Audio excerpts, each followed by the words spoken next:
c'est quoi Internet ? Ouais, c'est ça. Non, ouais, je vais commencer par parler réseaux sociaux parce qu'en plus de niquer notre temps libre, notre vision, nos interactions sociales, nos capacités de concentration, notre humour, la batterie de nos téléphones, les réseaux sociaux niquent désormais aussi le tourisme. Voilà. Oui. On appelle ça donc le travel porn, ou en français le travel porn.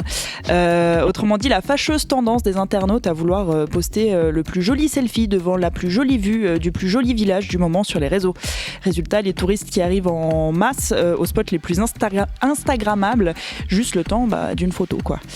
Dernière victime de ce phénomène, le village de Pomfret dans le nord-est des États-Unis qui attire pas mal de touristes chaque année à cette période, notamment pour ses couleurs d'automne et son côté pittoresque. Oh, je pensais qu'on y mangeait des French fries puisqu'il s'appelle Pomfret.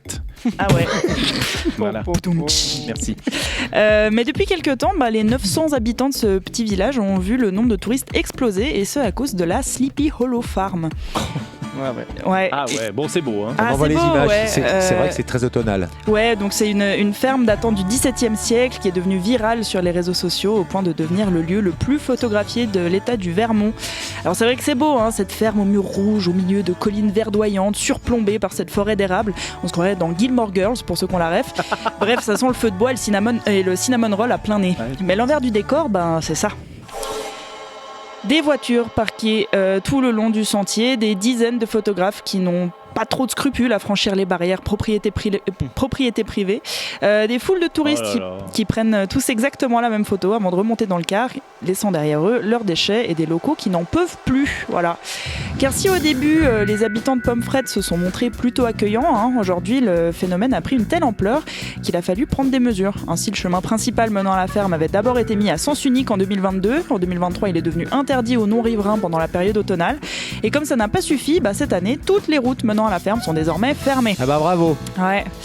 Et en Suisse aussi, certains villages sont... Merci pour le tapis. Elle a demandé une musique suisse, elle l'a eu. Exactement. Certains villages sont victimes de leur succès. On a par exemple Lauterbrunnen dans l'Oberland bernois, prisé notamment pour sa grosse cascade que tout touriste qui se respecte se doit de prendre en photo. J'ai cherché Lauterbrunnen sur Instagram et qu'est-ce que j'y ai trouvé ? Des milliers de personnes qui ont pris exactement la même photo. Même angle, même pose, même barrière. Là aussi, ça a pris tellement d'ampleur que ce printemps, la commune a annoncé vouloir mettre en place une taxe d'entrée de 5 ou 10 francs pour les touristes. Faut dire qu'en haute saison, ce sont en moyenne 6000 visiteurs par jour qui viennent se faire tirer le portrait dans ce village aux quelques 2300 habitants. Alors pour l'instant, cette mesure n'a pas été confirmée, mais la commune d'Iseltwald, elle, a passé le pas en faisant payer 5 francs l'accès à son petit ponton donnant sur le lac de Brienz. Pourquoi ? Parce que c'est là qu'a été tournée une scène d'une série Netflix sud-coréenne à succès, Crash Landing on You. Dans cette scène, on voit donc un des personnages principaux jouer du piano sur le ponton, avec de longs plans sur le lac, les montagnes, les chalets, le tout sous les flocons de neige en images de synthèse. Bref, vous imaginez bien qu'en 2 temps 3 mouvements, tous les fans de la série se sont retrouvés à Iseltwald, alors que même nous, on ne sait pas où c'est. Mais le Suisse allemand est vif, ni une ni deux, la commune a installé un petit tourniquet payant devant le ponton et a mis en place une taxe pour les cars touristiques qui doivent depuis une année payer 50 francs pour accéder au village. Selon les autorités, c'est plus de 100 000 francs par année que la commune bernoise devrait ainsi toucher grâce à ces aménagements. Mais alors tant mieux.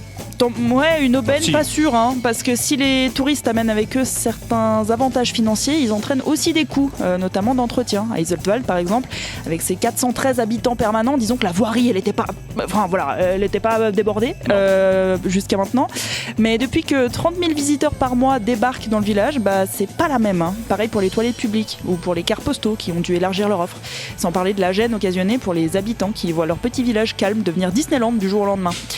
Donc cette chronique est en fait un avertissement, d'accord ? Si vous vivez dans un endroit joli et paisible, surtout ne le postez pas sur les réseaux sociaux. Vous en parlez à personne, vous mentez sur votre lieu de résidence et vous profitez en silence.